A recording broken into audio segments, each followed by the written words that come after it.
Mga kababayan, magandang araw po sa ating lahat. Ito po muli si Ka Eric kasama ninyo dito sa ating balita at talakayan at sa ating mga paglilinaw hinggil sa kaganapan sa ating lipunan at sa mga balitang sumasabog sa ating pang-araw-araw na hinaharap na buhay.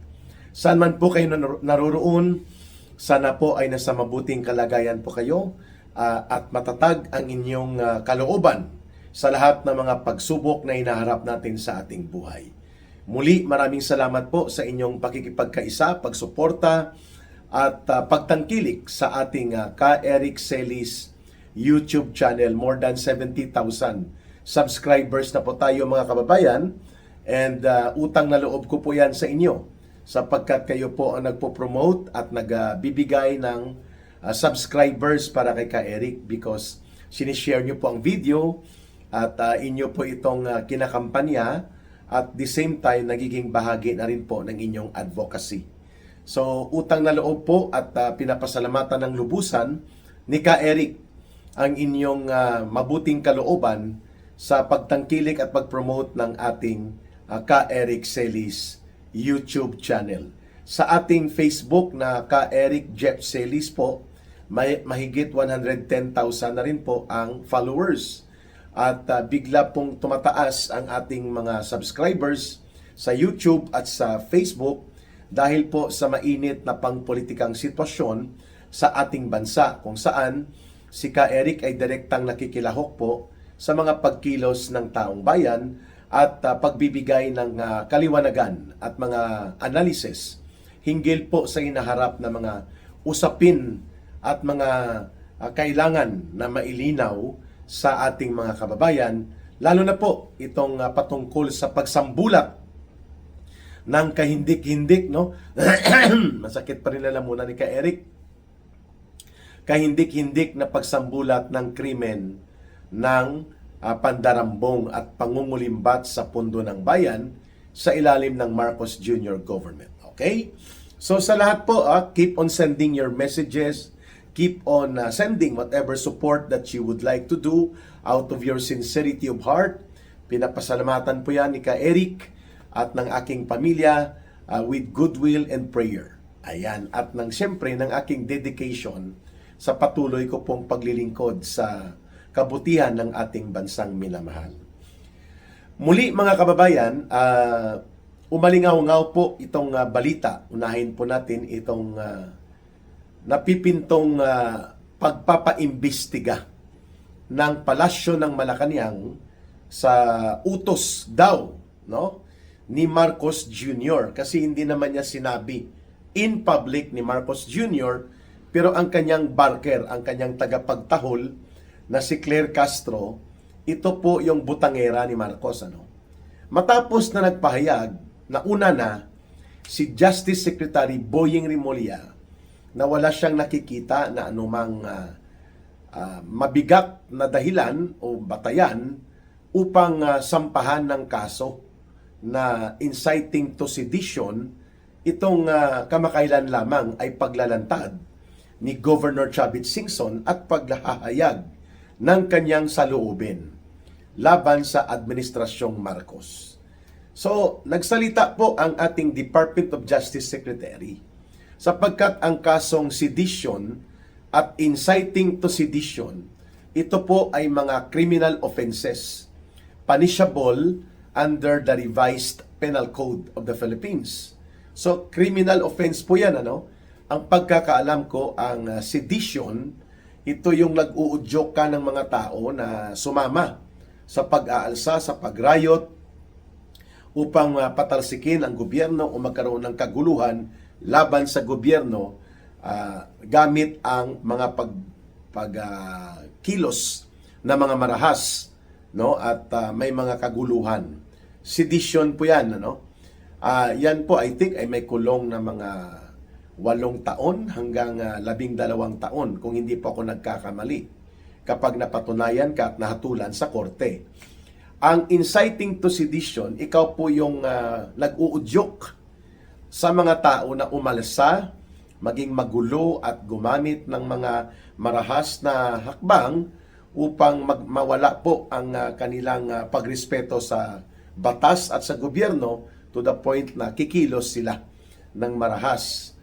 Yan po ang pinakapayak na pag-describe ni Ka Eric kung ano po ang inciting to sedition.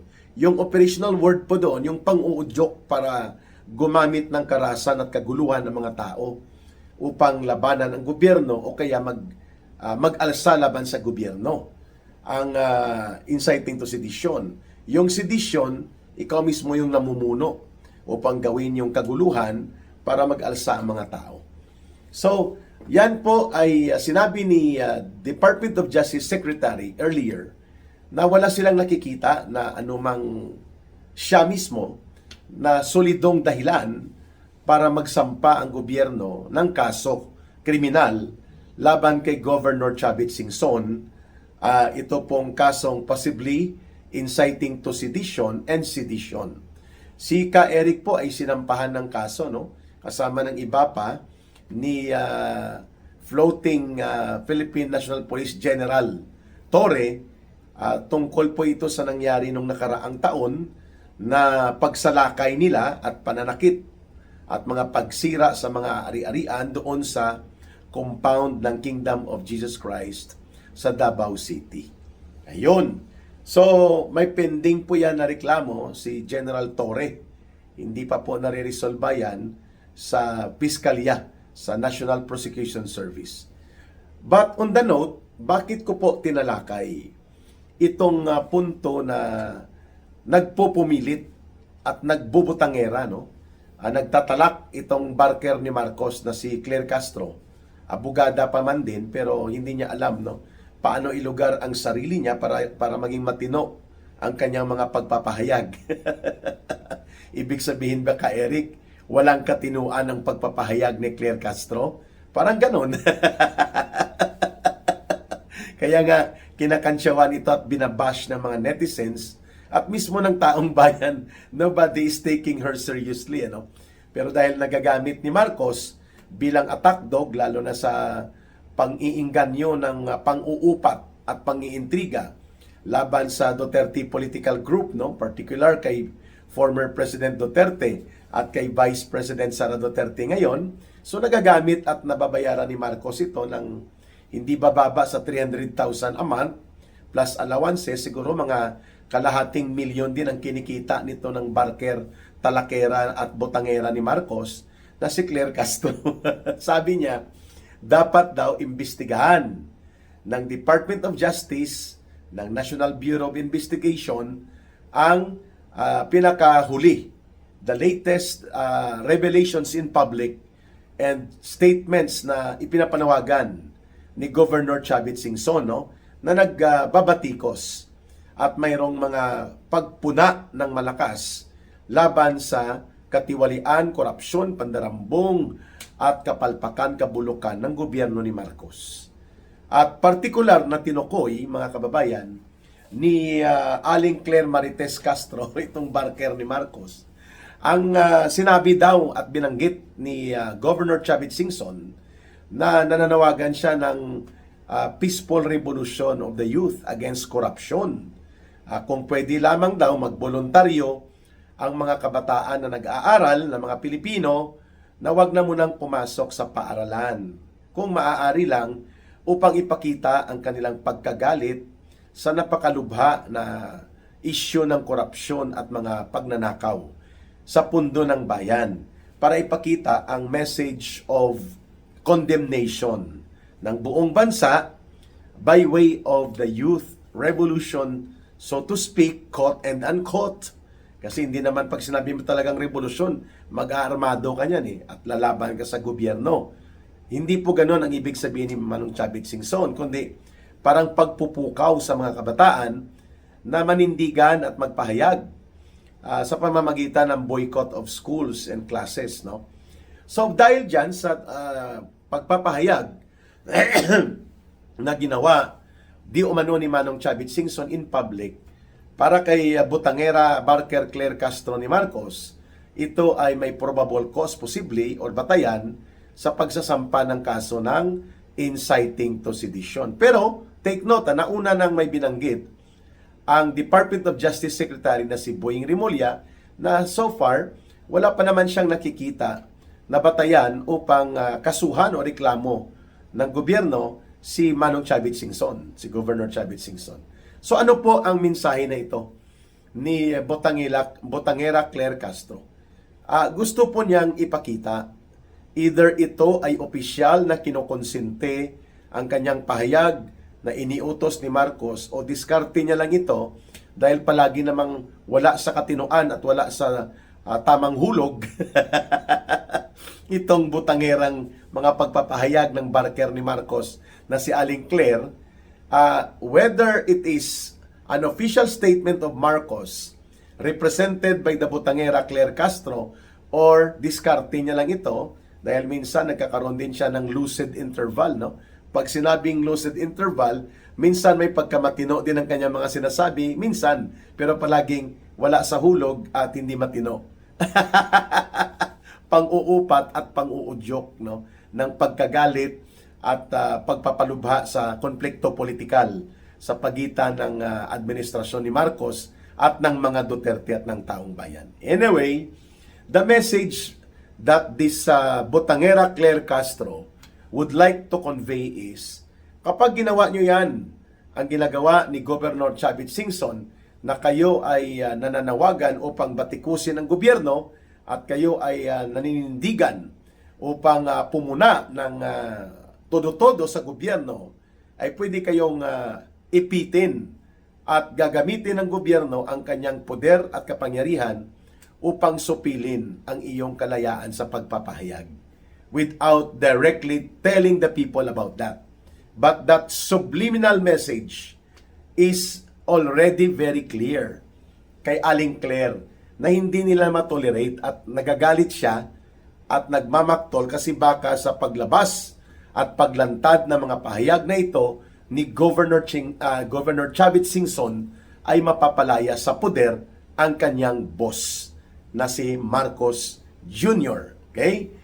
So, sinagot kaagad po ito ang wala sa hulog at medyo napupunta sa antas ng walang katinuan na uri ng pahayag nito ng presidential barker ni Marcos. Sinagot siya ng dating Solicitor General sa panahon na yata ni Noynoy Aquino.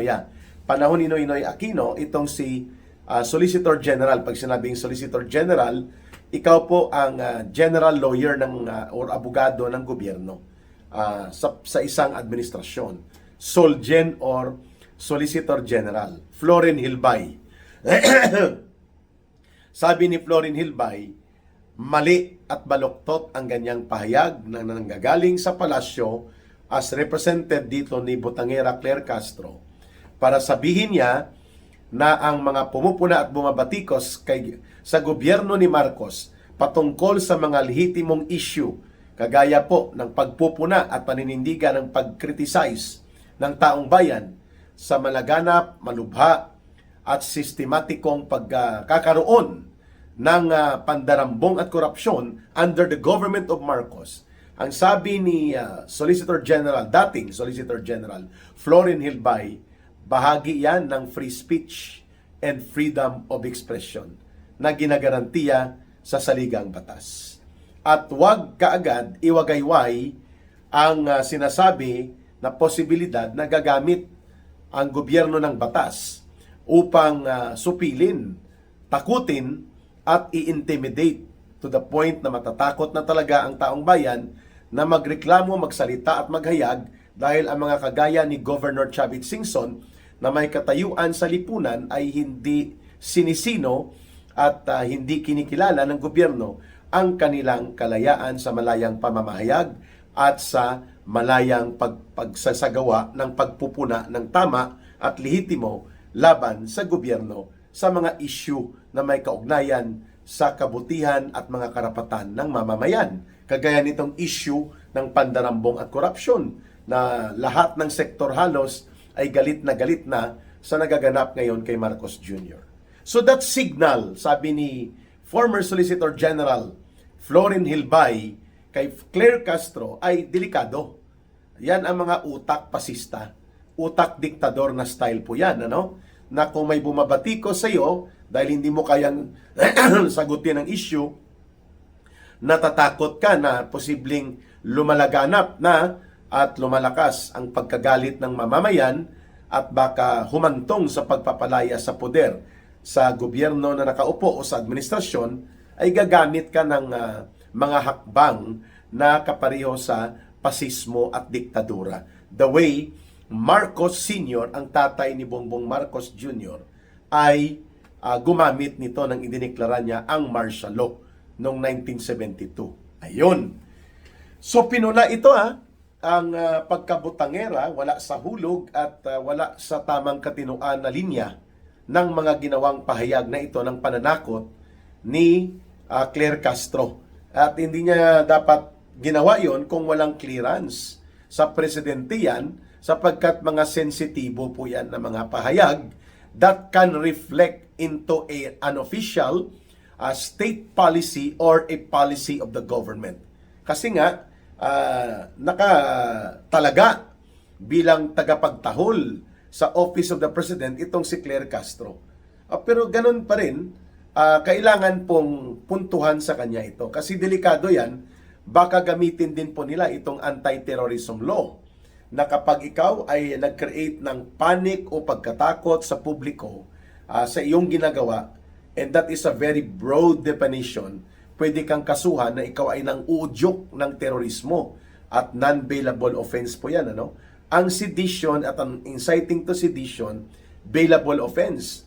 Pwede ka makapagpiyansa. Pero itong kaso tungkol sa anti-terrorism law o related to it, hindi to bailable Kaya pag ginamit yan ng gobyerno para supilin ang malayang pamamahayag, the freedom of expression and free speech, and the freedom to peaceably assemble for the redress of the grievances of the people against the government, kapag ginamitan na po ngayon yan ng weaponization ng batas bilang instrumento sa panunupil at paninikil at pananakot at intimidation, kagaya ng mensahe ngayon ni Claire Castro, delikado po yan.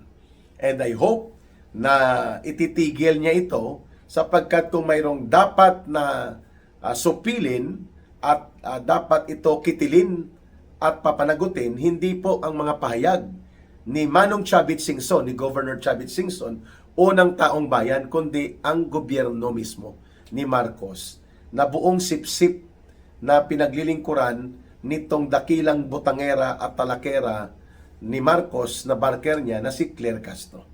The principal accountability of the crime of plunder rests with the shoulder of Marcos and Romualdez.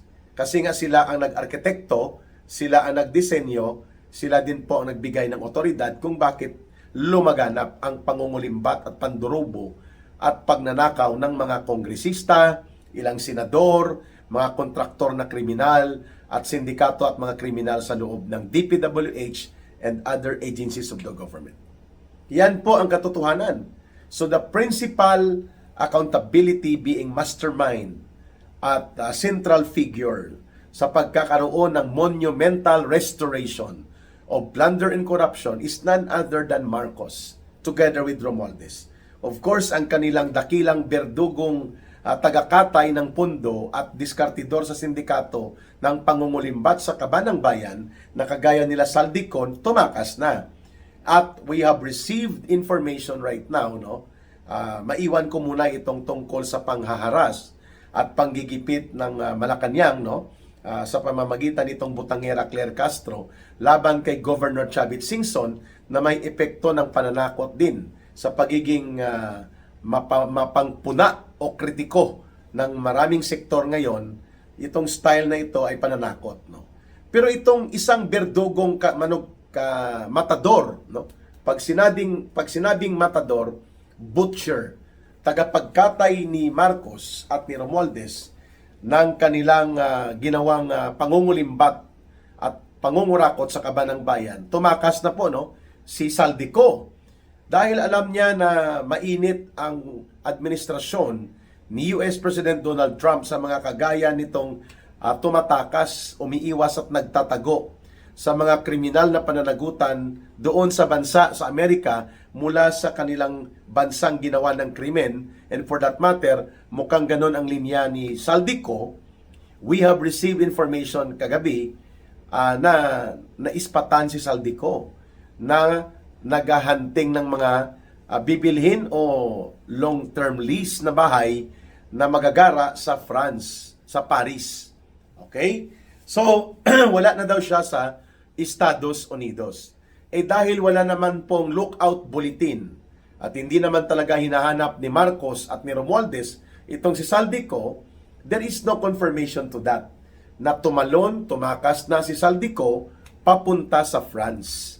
At ito ngayon ay bine-verify pa ng ilang mga independent Filipino sources abroad sapagkat nanggaling po ito sa expatriate, respetadong Pilipino na nagsasabing nakita nila by their own eyes doon sa Paris, France. Si Saldico kahapon or 2 araw na ang nakakaraan. At ito nga ay kumalat.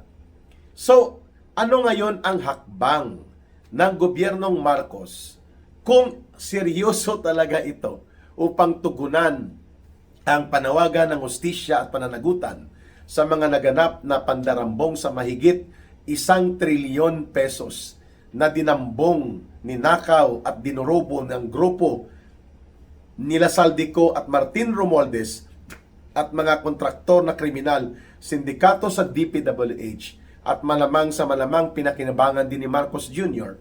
Anong hakbang ninyo?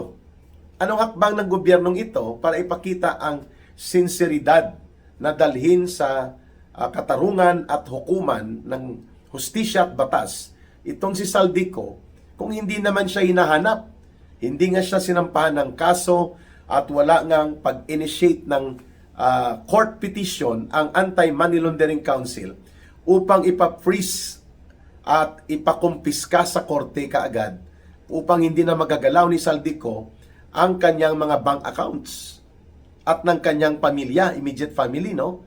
Wala din pong paghahabol sa kanyang mga properties, ari-arian, mga helicopter, mga eroplano by the hundreds of millions to billions of pesos ang halaga.